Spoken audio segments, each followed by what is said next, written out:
Hello and welcome back to another video. So it's been like what, four months, 4 months and 3 weeks since the last video. You could say I've been pretty burnt. I haven't done too much. We'll get into exactly what we've been doing over the last third of a year. But you know, TOA's come out. That's Raids 3 for those that don't know, and it's got quite a few uniques. Some that I'd be very interested in getting. It's got this fancy new Fang. It's also got this blue Karis upgrade that really helps me for KQ. So my intention was to grind out Tombs of Amascut in hopes of getting the blue crystal thing to upgrade my Karis so I can continue farming KQ. Because I think last video we were 2400 KC at KQ with no pet, and we're now 3400 KC. So we've done over 1,000 since the last video. I've just been using Inquisitors with a bludgeon. No, not even a bludgeon. I've been using the regular Karis, and then I've been using the T-bow for the range phase. All right, so let's first get into the experience. So what I've done here is I've just pulled up the high scores from when I uploaded the last video in April. So back in April, I was around 2.4 bill XP. I'll just go over what is most noteworthy. We can look at our cooking here. It's 136 million cooking, and we had 105 million, almost 106 million fishing. So those are the things to keep your eye on, because if we look over to today, we are now at 173 mil cooking, and we are at 160 mil fishing. That's about all I have to show for the last 4 months.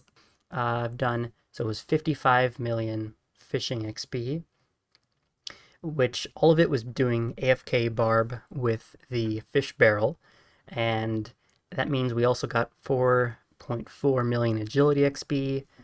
So 4 million slayer, 4 million rune crafting, 3.2 million hunter from birdhouses. I've been trying to keep up with my birdhouses, at least while I'm AFKing and playing other games. I've just been trying to do those for the most part. I definitely took quite a bit of time off doing them, but I'm trying to get back into it. We gained around 1 million herb XP just from doing the farm runs. And that's really it. 36 mil cooking is the total cooking there. So what I was doing for cooking was wines, and I cooked just random fish while I was on vacation. I cooked just sharks, manta rays, swordfish, tuna, lobsters, just all my random fish. As well, I did some karambwans, but not too many. I still have like 85,000 left.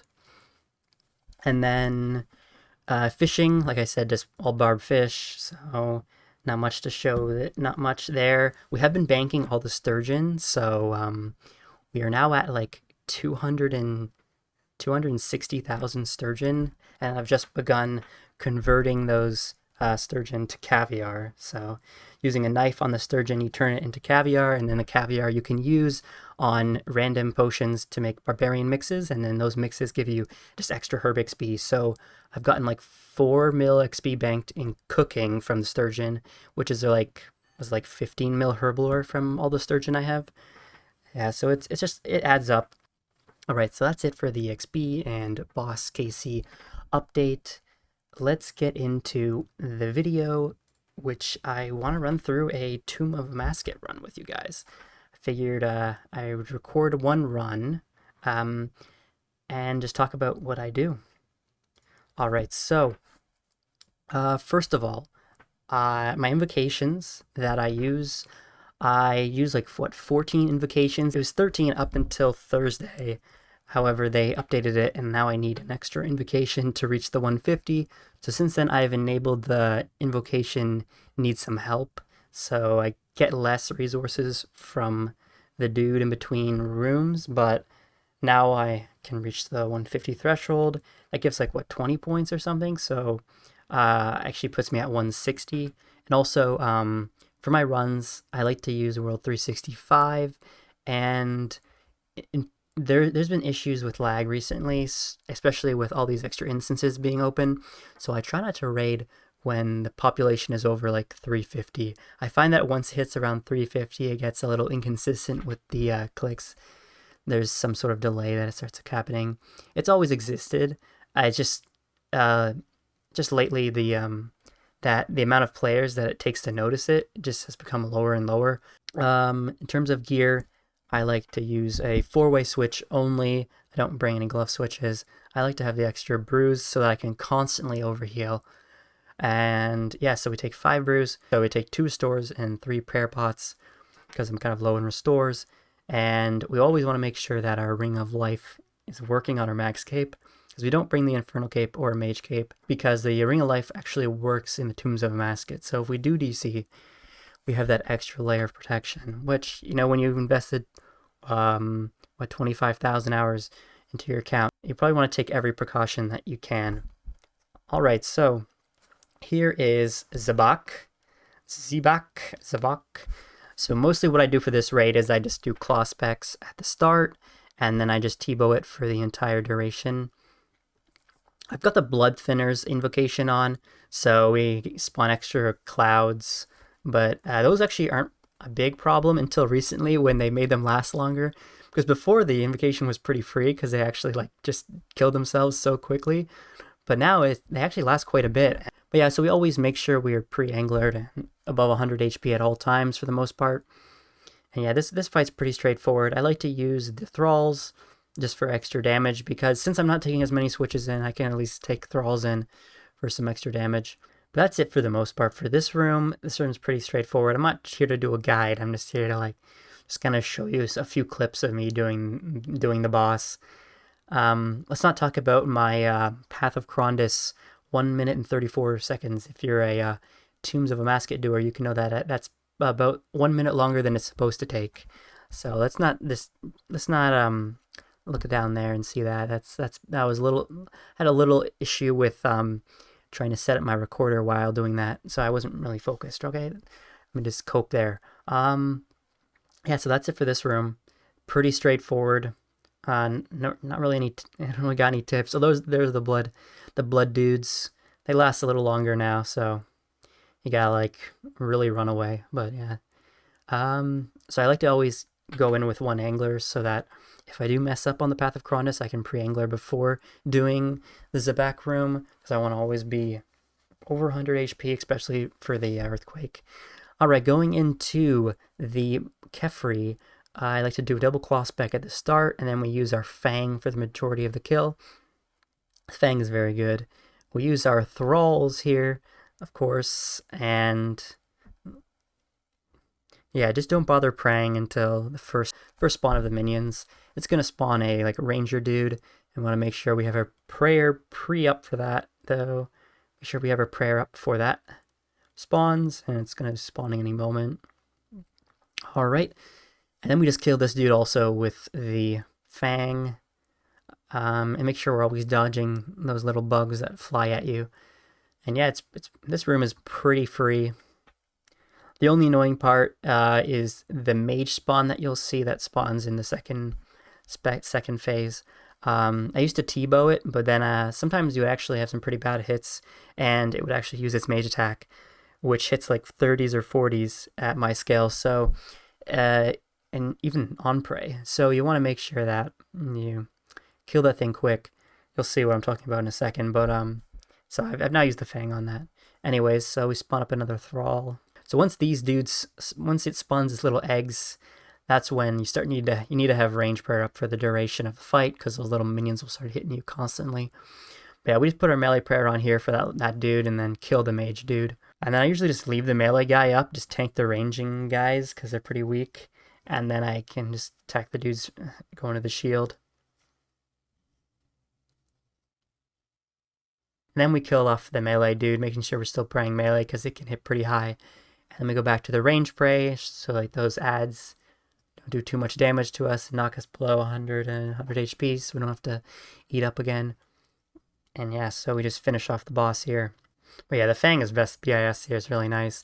You can see there, if you actually phase it while it's doing its mudslinging attack, it does 2 mudslinging attacks, because when it phases, it does a mudslinging attack. So then you get hit by 2 of them at the same time, You actually can't dodge it because the second one like overlaps with the first one, and you tank like an 8. It's only an 8, so it's not too bad. That is quite annoying that if it happens to use that mudslinging attack on the same tick you phase it, you get hit by it twice, and then you can't dodge it. Anyways, we're going into Zebak now. Zebak, I've been doing third, and I also just double claw spec it at the start, spawn up a thrall. We got a max claw there, nice. And you want to always camp really high HP as Zebak. Zebak's probably the scariest boss, I'd say. Because if you're not beside the rock when it uses its rock attack, you can get hit by over 60, which comboed with its floor ground attack could combo over 90 or 100, because it can use them at the same time. So you always want to make sure you're camping very high here. They've also made the boulders like way faster for some reason, and it's a little more annoying to dodge now. You actually have to get to the other end of the room. It's a little more work. But yeah, once it spawns the monkeys, I usually attack the monkeys. I don't know what I did here. Did I just ignore them? I guess if it's close to the next phase, I often just ignore the monkeys, because honestly, the coffin attack really doesn't do too much damage. How it works is I guess it does damage based on how much prayer you're missing. So as long as I'm camping high prayer, it hits really low. So yeah, I just use a blowpipe here, get through the rocks, try to tank to hit there. Gotta make sure you dodge the bananas too. And alright, we got through, finally. Right, we're at 89 HP, so we're gonna drink up and then finish off Baba.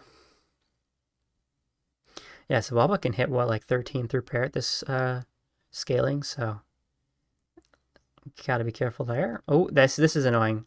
Yeah, so when it does 2 attacks at once, I'll often just camp the stomp attack because I'm camping so high. I don't want to try dodging it by running around, because you could path away from the rock and then take even more damage.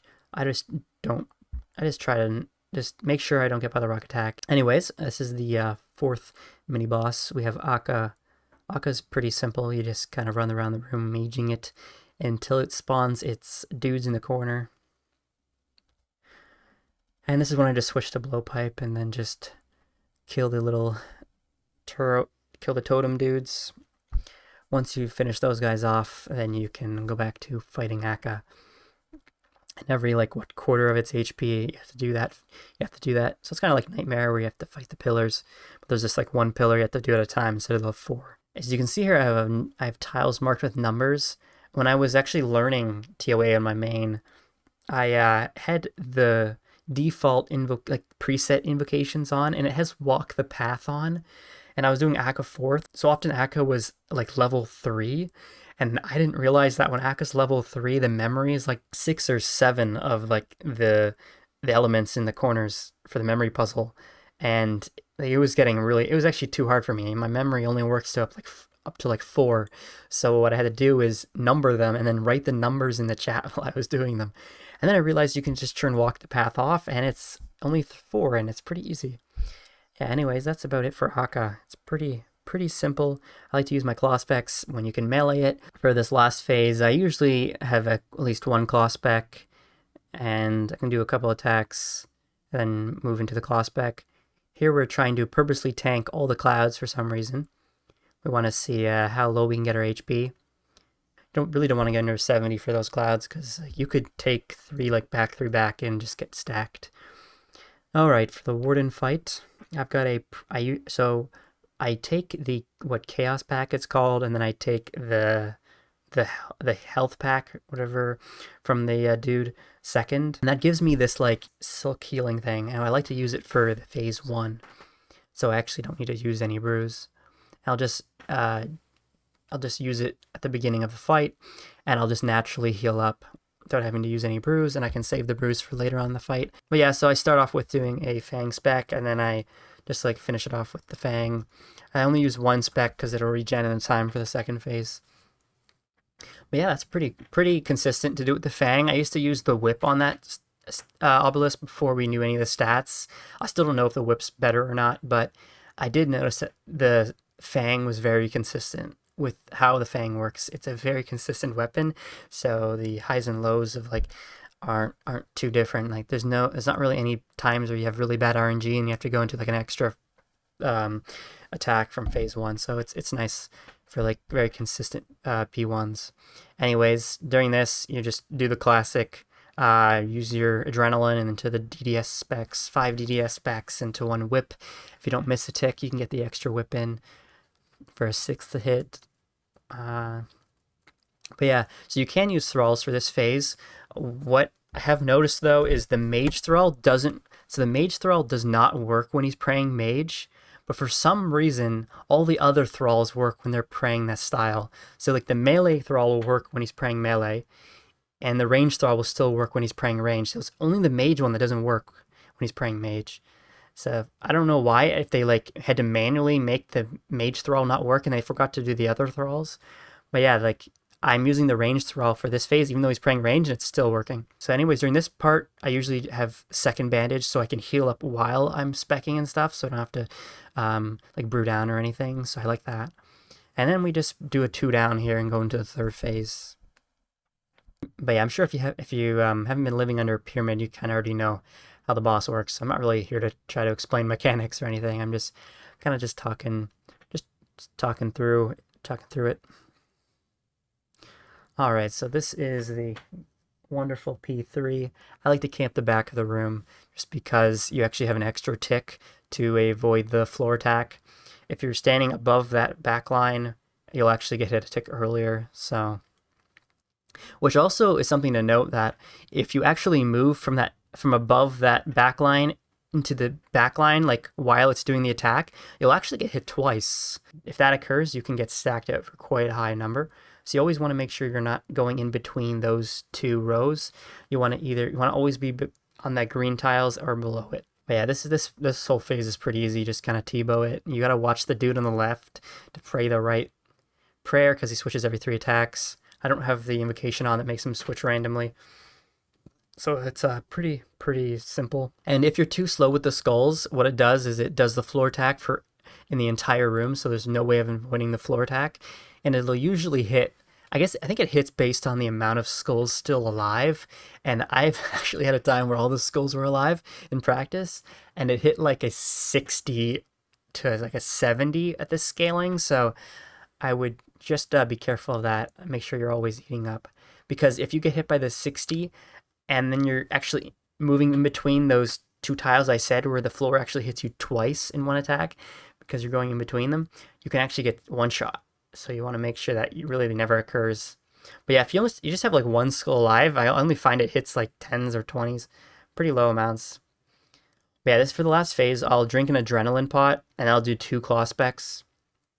I don't know if it's any better than just continuing using the T-bow because of the amount of effort it takes to do the claw specs, but I just do it because it's fun to do claw specs, and it's usually pretty consistent at hitting.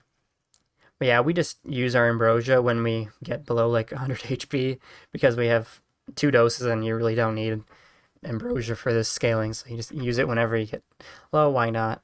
And then that's basically it. That's a Tomb of Amascut, just regular mode run on the hardcore, on the rank 2 hardcore, and yeah, my PB is about 24 minutes. Yeah, usually we average probably 26 minutes.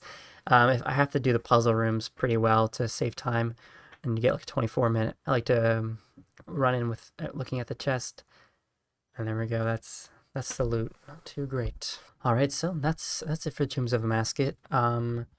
Let's look at what rank we are currently. So currently for the Tombs of Amascut, we're ranked 6 at 112 KC. There's 14 people currently ranked. You need 50 KC to be ranked on the high scores. And I plan on just doing it, honestly, till completion. It's pretty fun. I'd say if I were to rank this in difficulty, it's probably the easiest raid for the regular mode. Like for 150, if that's like a regular raid, right? So compare that to regular chambers solo, and compare that to a regular like 3 or 4 man TOB. I would say that this is the easiest one.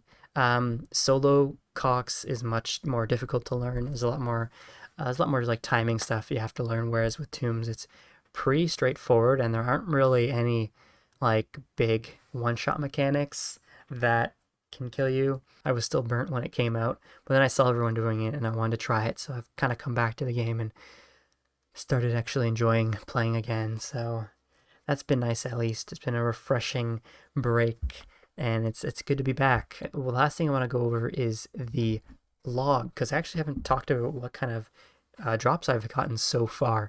So these are actually, this is our loot from all of the raids that we've done, and we'll look at the collection log from Tombs of Amascut. We have so far obtained the red gem, the yellow gem, no blue gem yet, and we've gotten, in terms of purples, we've gotten 2 purples, 1 fang, which is very good. It's best in slot at so many bosses, and we've gotten the upgraded legs. I don't have the fortified version. Maybe eventually I'll go for it, but I'm getting the max hit from the range stuff, so it's pretty nice. So I'll just continue working on the Tombs of Amascut, working towards 200 mil fishing and 200 mil cooking on the side. So those 2, as well as doing raids. We are around like, what, 70, 80 dry, so let's pray that we get a purple soon. I know I'm only doing 150s, so I'm not really too dry or anything. Can't really be complaining. We'll get a purple when we get a purple. Anyways, guys, thank you for watching, and I'll hopefully be back next week.